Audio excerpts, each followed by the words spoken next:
திருச்சி மரக்கடை பகுதியில் எம்ஜிஆர் சிலை முன்பு பிரசார வாகனத்தில் நின்று தமிழக வெற்றிக் கழக தலைவர் விஜய் உரையாற்றியிருந்தார். இதன்போது திமுக அளித்த வாக்குறுதிகளில் நிறைவேற்றாததை ஒவ்வொன்றாக குறிப்பிட்டு செய்தீர்களா என்று தவிக தலைவர் விஜய் கேள்வி எழுப்பினார். அவர் மேலும் கூறுகையில், டீசல் விலை 3 ரூபாய் குறைப்பு, மாணவர்கள் கல்வி கடன் ரத்து, அரசு வேலையில் பெண்களுக்கு 40% இடஒதுக்கீடு, அரசு ஊழியர்களுக்கு பழைய ஓய்வூதிய திட்டம், அரசு பணியில் 2 லட்சம் வெற்றிடங்கள் நிரப்பப்படும் போன்ற வாக்குறுதிகள் என்ன ஆனது? நாம் கேள்வி கேட்டுக்கொண்டே இருக்க வேண்டியதுதான். திமுகவிடம் இருந்து எந்த பதிலும் வரப்போவதில்லை. நடைமுறைக்கு எது சாத்தியமோ அதையே நாங்கள் சொல்வோம். கல்வி, மின்சாரம், மருத்துவம் போன்ற அடிப்படை தேவைகளை தமிழக வெற்றிக் கழகம் செய்து கொடுக்கும். பெண்கள் பாதுகாப்பில் எந்த சமரசமும் கிடையாது என்று அவர் தெரிவித்தார். 1974ஆம் ஆண்டில் எம்ஜிஆர் முதல் மாநாடு நடத்தியது திருச்சியில்தான் எனவும், அறிஞர் அண்ணா தேர்தலில் நிற்க நினைத்ததும் திருச்சியில்தான் என்றும் விஜய் தெரிவித்தார். தமிழக வெற்றிக் கழக தலைவர் விஜய் 2026ஆம் ஆண்டு சட்டமன்ற தேர்தலுக்கான மக்கள் சந்திப்பு சுற்றுப்பயணத்தை திருச்சியில் ஆரம்பித்து மரக்கடை பகுதியில் இன்று உரையாற்றியிருந்தார். முற்பகல் 9:40 மணிக்கு திருச்சி விமான நிலையத்தில் இருந்து புறப்பட்ட விஜயின் பிரசார வாகனம் ஆயிரக்கணக்கான தொண்டர்களின் உற்சாக வரவேற்பால் கடுமையான தாமதத்தை சந்தித்தது.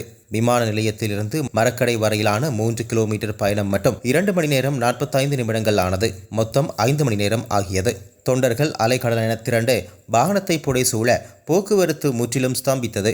போலீசார் வழங்கிய அனுமதி 10:30 முதல் 11 மணி வரை 30 நிமிடங்கள் மட்டுமே என்றிருந்தாலும் தாமதத்தால் அவரின் உரை நேரத்தை கடந்து நடைபெற்றது. பிரசாரத்தில் பேசிய அவர், அந்த காலத்தில் போருக்கு செல்பவர்கள் குலதெய்வ கோவிலுக்கு சென்றுவிட்டு தான் போருக்கு செல்வார்கள். அந்த மாதிரி அடுத்த வருடம் நடக்க இருக்கின்ற தேர்தலில் போட்டியிட தயாராவதற்கு முன்பதாக நமது மக்கள் அனைவரையும் சந்தித்துவிட்டு செல்லலாம் என்று வந்திருக்கிறேன் என்று கூறினார். ஒரு சில மண்ணை தொட்டால் மிகவும் நல்லது, சில நல்ல காரியங்களை இந்த இடத்திலிருந்து தொடங்கலாம் என்று பெரியவர்கள் கூறியிருக்கின்றார்கள். அதே போன்றுதான் திருச்சியில் தொடங்கிய எல்லாமே திருப்பு முனையாக அமையும் என்றும் அவர் குறிப்பிட்டார். அதற்கு உதாரணமாக சொல்ல வேண்டும் என்றால் நிறைய விஷயங்கள் இருக்கின்றன. அறிஞர் அண்ணா, புரட்சி தலைவர் ஆகியோரை போன்று தலைவர் பெரியார் அவர்கள் வாழ்ந்த இடம் மலைக்கோட்டில் இருக்கும் இடமாகும். கல்விக்கு பெயர் போன இடம், மதசார்பினத்துக்கு பெயர் பெற்ற இடம் என்றும் தெரிவித்தார். அத்தோடு விஜய் திமுக அரசின் தேர்தல் வாக்குறுதிகளை கடுமையாக விமர்சித்தார்.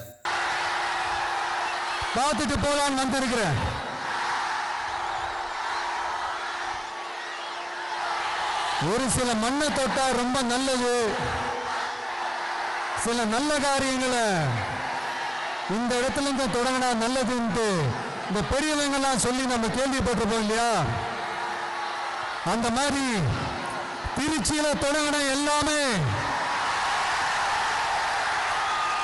திருப்பு முனையா அமையும்னு சொல்லுவாங்க. அதுக்கு நிறைய எக்ஸாம்பிள்ஸ் இருக்கு. லைக் அறிஞர் அண்ணா அவர்கள்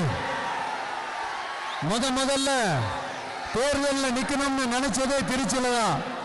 நான் சொல்றது 1956ல.